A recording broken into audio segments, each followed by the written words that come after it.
Welcome to Simple Healthy Life podcast, where our goal is to have real, insightful conversations on topics that we find interesting. And we are actually now sponsored by Life Force Nutrition. Yes. Do you want to talk a little bit about that? Sure. Yeah. So, opened up Life Force at the beginning of the year and really just trying to chug along, trying to find good sourcing for high quality supplements. And I'm trying to bring them to people at a value. So, I really don't make much profit on a lot of these things. They're more so just passion projects, right? So I really like to really find a interest in supplements, and I always have for as long as I can remember. And so, yeah, I'm just trying to bring that to the masses, really. Would And Would you say your nutrition interest led you to supplements, or your supplement interest led you to nutrition? mm, Because you guys, I don't think we've ever introduced you as the registered dietitian, right? Nutritionist. I don't know. Maybe people know. Hopefully, they know. But yeah, I mean, I would say they started roughly around the same time, right? Like interest in nutrition and recognizing that supplementation has quality supplementation has a strong place there. Um, as a fundamental, right? And not something to replace good nutrition, but as kind of like a pillar of health in a way. So yeah. So today though, I was hoping Oh, to right. Sorry. speak more of maybe mental health in general, maybe how our moods impact us. And maybe we can talk a little bit too about men's mental health because I find that to be a fascinating topic. One, because I'm a man.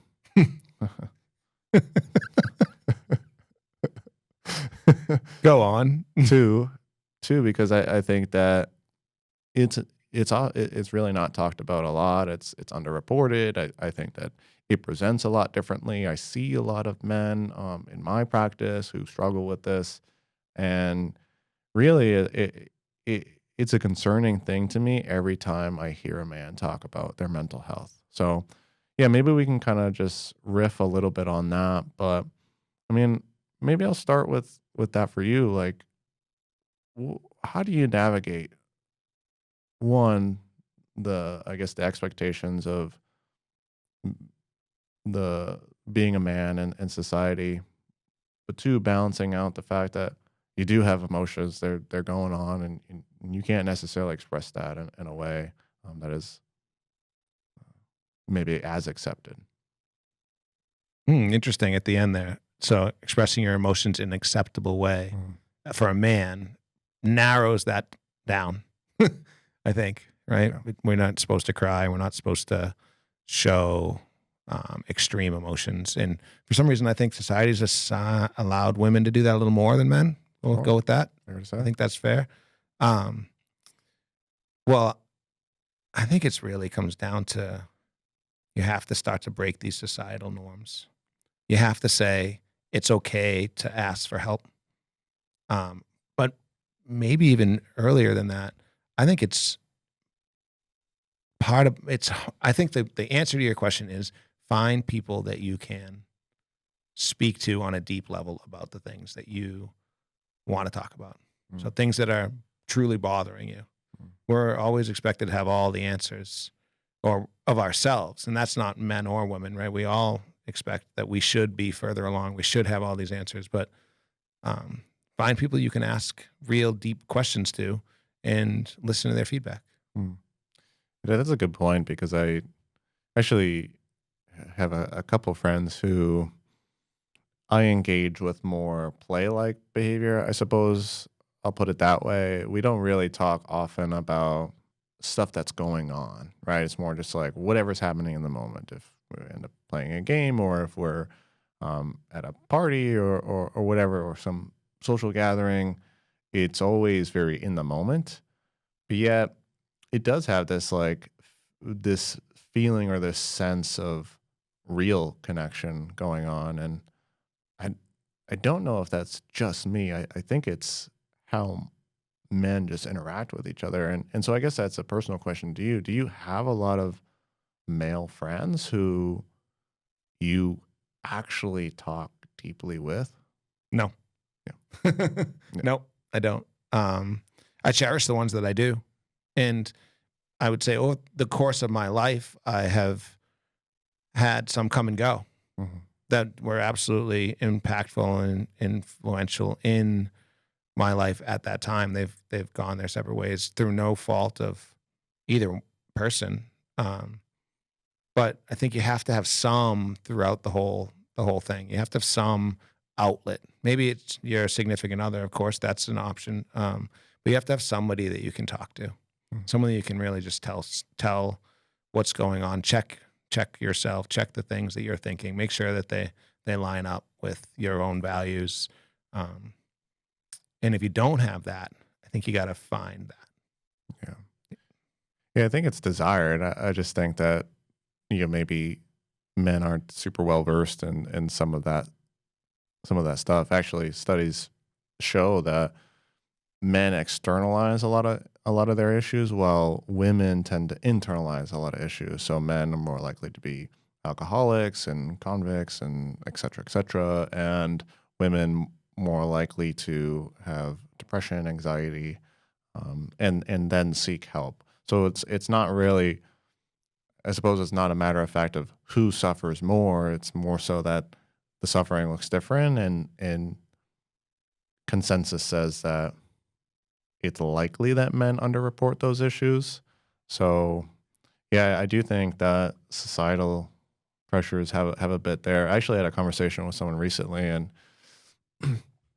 some of this stuff came up, and we've had discussions in the past about being interoceptive, being somewhat inward when it's called for, recognizing you've got thoughts, feelings, emotions going on there, and then maybe not externalizing that, right? And so the person was kind of like joking with me, and they were like, "Well, yeah, I know I've probably got a lot of issues going on inside, but I don't really pay attention." And I thought that was funny because yeah, it is something that happens to everyone, and it's likely that men aren't really recognizing that, and then yeah, it's still presenting in behaviors. And in our discussion on interoception versus exteroception, I brought up the example of men who are like binge eaters or will overeat as a result of stress or some sort of emotional distress, and yet a lot of them will say, "Well, I'm not super emotional." Yet here they are doing a behavior which is very emotionally driven. And so when I was talking with this person about some of the work that I do, I think it's important for men to recognize that those emotions are there, right? Even with myself, I'm not perfect at this. In fact, this is a newer pursuit of mine in the last couple of years to be more emotionally savvy. But I say to myself, "Oh, I am feeling sadness right now," right? Like I specifically identify that because I find it to be helpful to know what's going on.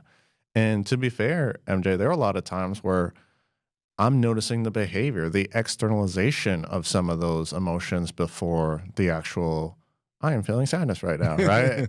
Yeah. And so I don't know if I know you've done a lot of work on that front for yourself. And what does that look like for you? Oh, well, I got a question for you, real Sure. quick. How many people listening eh, can sit down right now and say and answer this question? How do you deal with stress? Mm. Really, sit down for yourself and say, you gave three examples, three different ways of people that deal with stress differently. Didn't even notice they are stress eating, Mhm. and they're overweight, binge eating. They didn't even notice because if you ask that person, how do you deal with stress? They wouldn't say eat Right. because they're not aware. So I would be curious what they would say. Mm. What do they think they're doing with this stress that we all encounter every single day? Right? There are stresses in your life every single day. No questions asked. Every single one of us. They all look different. They all feel different. They could be any number of different things, interactions at work. No, maybe you have the best job in the world, but there's stress on getting to work. It's everything. You guys all know what it is. How do you deal with that? How do you identify that it is stress that's causing this behavior? So I'll ask it to you. How do you deal with stress? Yeah, no, I mean, I think it's a valid question because you may not be choosing to deal with this, but in a sense, your subconscious is. If you're not consciously choosing, your subconscious will, because these are emotions that kind of need to be coped with. Negative emotion generally needs to be coped with, and whether or not, I think mindfulness can play a role with that, right? So there can be some mindfulness that of like letting go and observing and all that. But yeah, I would agree that it needs to be coped with, and for me, I mean, music is a huge one. Music is a really, really big part of how I cope, and that is both like listening and playing. Um, and I would say I don't feel myself unless I do a little bit of that each day. And the days that I don't, especially if I miss a couple days of just general like play with music, yeah, I'm not right. I'm not right. Yeah. That's I'm glad that you're identifying that and understanding it, Mm, because it's a question I ask because no one asks it. mhm. And worse or different, no one wants to face it for themselves or can even answer it. Well, no one's telling you how to do it, Mm, right? Your parents, your dad, my dad, whoever I'm not even going to speak for anybody here, not even me. I'm just going to assume that they just handled it. How do you handle stress? I just do. I'm tough. I'm the man. right. I'm the guy. I can handle more stress. They say you ain't seen nothing, kid. Right? That's probably some level of what you got or what you thought it looked like when you were a kid looking up, Right. right? Never. Well, actually, these are the things that stress me out every single day, not just this or that, but these are some things. And in order to handle those things, I need to do X, Y. I need to go to jujitsu so I can put my body under stress Right. and get my mind to relax. So I can come back and deal with the stress that I have to deal with, Mm, right? That's just an example. But I don't think that conversation is happening mm. for anybody.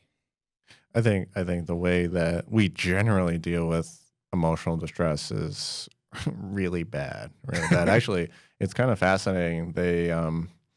A lot of like the therapeutic modalities and just therapy in general has shifted across the years, obviously, but more so recently, the shift is into, or rather from kind of like perseveration on things that have happened, perseveration and rumination on, oh, this happened to me, this was so distressing, childhood, et cetera, into now they're finding it's much more helpful to think forward future. How do you deal with stress that comes up in the future, tomorrow, today, later today, right?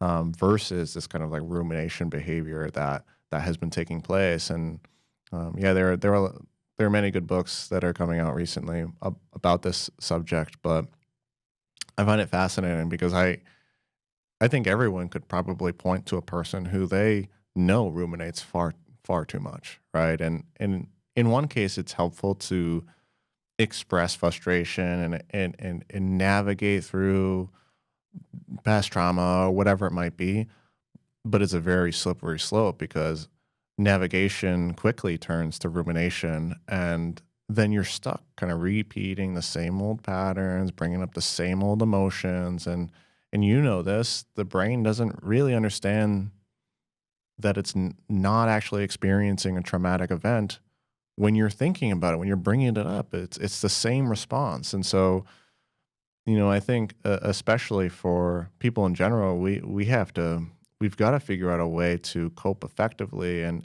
not ride the slippery slope of rumination versus avoidance. Yeah, I agree. What would you say? What do you think? Well, I mean, I think identification, right? Kind of like that whole like I'm feeling sad right now, right? I'm going to use that one day. It's just going to come out when I'm going to know where I got it because I'm going to say it like that. I'm Yeah, feeling yeah. sad. And I'm going to it's going to work. You're human. You're human. What's the problem with feeling sad, right? Like obviously you're going to. It's very normal. So yeah, I like to put it in that way because I think it brings light to the fact that there's emotion, um, and especially as guys, yeah, it is okay. It's actually a strength to recognize that there's something there. And to be fair, like I'm not completely against the idea of the societal expectations of men needing to carry the boats, right? Like who's going to carry the boats, right? David Goggins reference, but I kind of am against the fact or against the notion that men will uphold this kind of like stoic, um, like disposition while avoiding the stuff that's there. I think you need to identify, and I think that you need to handle this and cope effectively, but also upholding some of this stoic kind of disposition. It might be helpful. Might be a good role for a man, right? It really might be, but avoiding and then trying to do that, that's not helpful. That's I love that. I think I agree with you completely. I'll say it maybe differently. Being emotionally intelligent is powerful. Hmm. And that's where that stoicism can come in. But if it's just stoicism and you haven't actually dealt with the issues, you just avoided them all. You just avoided them and looked stoic out externally. Yes. You're the one that knows internally you're not stoic. Right. You're on the rat race. You're going around and around and around. So yeah, I like your premise around the man being emotionally intelligent and stoic. Hmm. I like that. Hmm. Because it's an opportunity for people to look up to that. Right. Right. Because if you're not emotionally intelligent, you're still externalizing those emotions. And so, Absolutely. the whole like, I'm feeling sadness right now, I can't externalize those just willy nilly. Like I have to cope effectively. Right. And, to the point that was made earlier, you're gonna cope in some way. And you can either choose to cope in a healthful way, or your brain's going to go and choose some maladaptive coping strategy. This like adaptation to negative emotion that is not good for you. It's not self-serving for you. And that's a problem because that is very hard. It's a hard habit to break. It's a hard cycle to break. What other examples, or maybe just start with food, but give me some other examples of behavior that maybe men or women might be engaging in where they don't even know that the core reason is that they have a stress problem, they have an or emotional problem that they haven't identified. Sure. Yeah. So starting with food, branching out, we've got overeating, we've got undereating. Those are the two most common responses. We're more likely, I think, on a whole, to overeat for stress, but it's pretty close. I would say about 60-40. Is it really that close? Yeah. Yeah. It I'm really so is. far in the overeating camp that I Yeah. didn't think that. Yeah. Yeah. A lot of people will undereat with stress, and to be fair, I think with enough stress, with a significant stressor, I think more people lean towards that undereating. You have a real tragic event. You're probably not going to go binge right away. You're probably going to feel that like pit in your stomach. But I think for low key stressors, I would venture to say, yeah, a lot of people are more so on that overeating side. Uh, uh, Drugs, alcohol, right? Like those Yeah. are habitual and maladaptive in a lot of ways, right? Especially when they're used on a regular front, a patterned front. And this is like an important distinction when I'm talking about coping with food specifically, but in other ways is coping in a negative way is really only negative if it's patterned, right? There's no issue with someone going out and getting a drink one time when they're feeling a little down or whatever, right? But it's every time I'm feeling down, I go get a drink. Okay, now we've got a pattern, and that's a problem. Um, Isolation, right? Are you isolating? Are you not connecting with people? Does that feel exhausting? Does it feel bad to do that? Is it you're just choosing not to, despite the fact that it's probably something that would be good for you or self-serving? Maybe just like general disorganization, right? I mean, I can speak for that for myself. When I'm stressed, like it's I could see it on my desk. My desk is just not as clean as it could be, and certainly maladaptive. I mean, that only it makes it worse, right? And so I think it can present in a lot of different ways, but you really have to be careful, and you've got to choose to cope in a way that is actually self-serving, such as music or jujitsu or running or whatever your thing is, and trying to have many different forms. Like I don't just do music, right? Like I do jujitsu. I talk with people. I get support from others, and there's a number of ways that at least I try to cope, right? Um, and understanding that coping isn't coping is found. It's coping isn't found, it's developed. So you can't just I'm feeling sad right now and then go read a book and hope that the one time you do that it helps, it alleviates some of that. It's a process. So I'm feeling sadness right now and then go and read and don't expect anything. Just just read. And then the next time it comes around, the next time you're feeling sad, go and read. And the next time and the next time. And eventually you'll find that it's the natural inclination for you to read when you're sad, when you have identified that sadness feeling. So that's where I would start with a lot of those. Nice. Well, so you become aware, and you choose a coping method, and you work at it. Develop it. The good thing is that as you develop it, you're going to run into less stress sometimes. It's going to be easier. Right. And then, of course, the cycle of life will happen and there'll be more stress.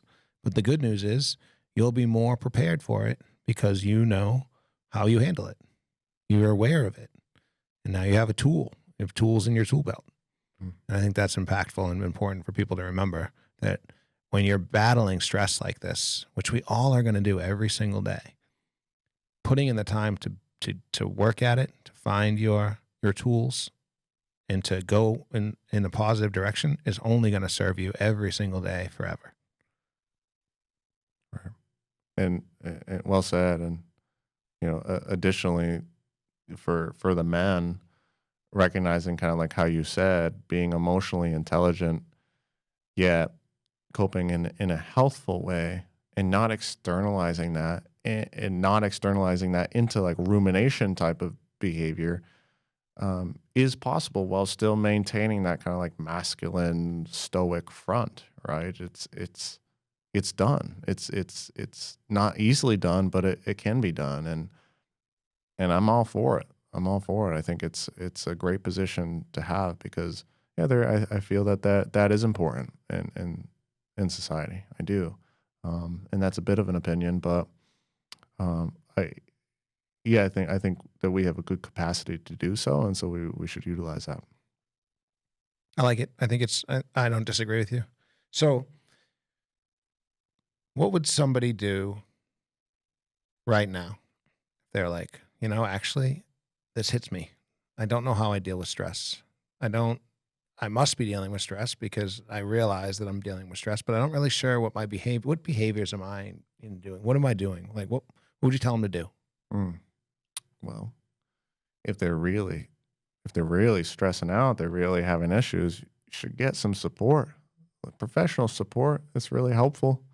Most people, for the record, if you've got health insurance, it's pretty cheap. You're paying a little copay for a therapist or something like this. And so it's great. And especially with, since the pandemic, a lot of that like can be telehealth now. So you have so much access to a lot of these support resources for very fair, prices. What And do you say to the guys that say my ego's in the way? I'm too tough for that. That's no good. That's what the generation before would say. right, right. What do you say to that?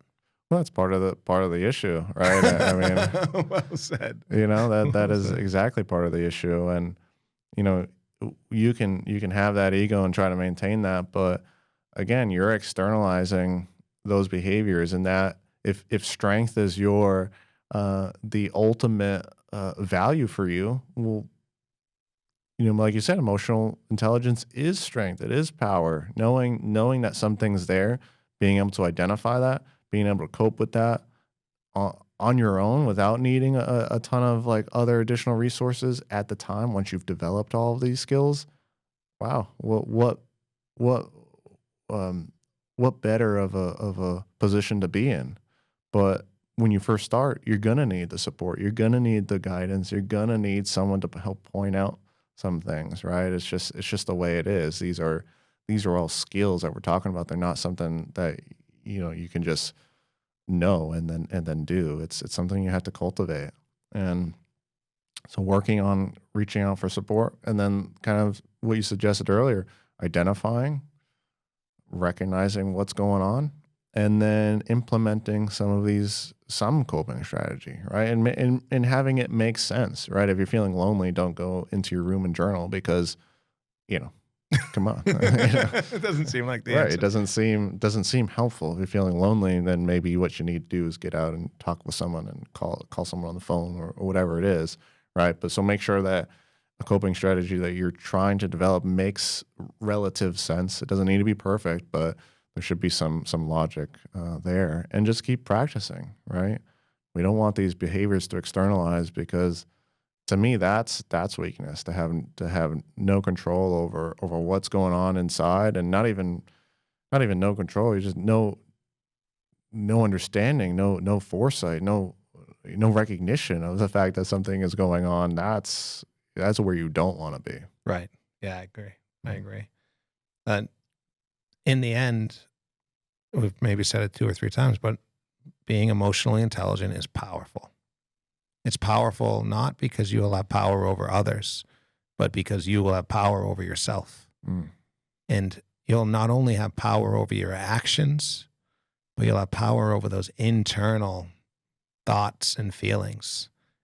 And that can be a very fun place to be. The Mhm. world is a very fun place to live in when you have power over those things. Mhm.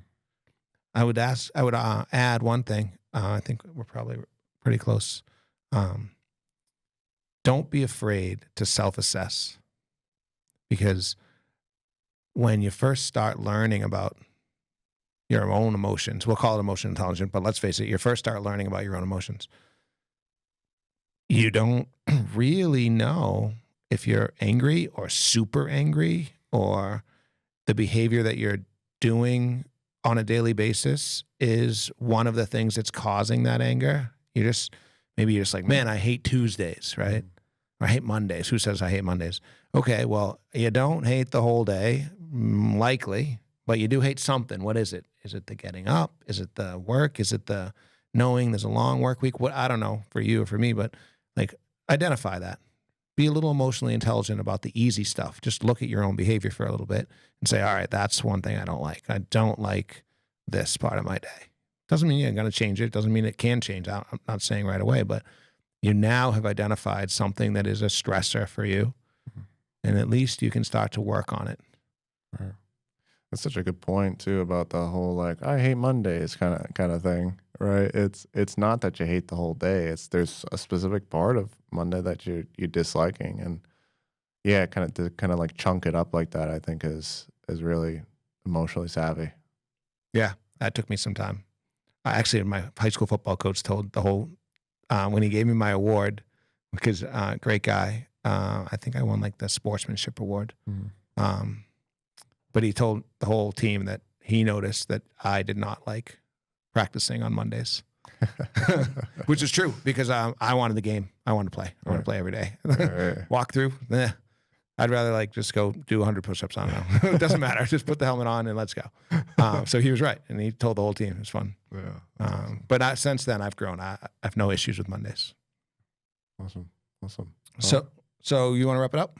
Sure. Yeah. So, um, to build this kind of emotional intelligence is a process, and it takes a lot of reflection, and it takes just uh, uh, cultivation of a skill in a sense. And so, seeking support if needed, reaching out to people who might be good supports for you. We talked about community. Well, what's a better way to improve your emotional intelligence than having a strong community, right? And so, um, yeah, and then start working on coping effectively so that these emotions that you don't know are there aren't externalized into other behaviors and then wreaking havoc on you, your health, people you love, etc., people around you.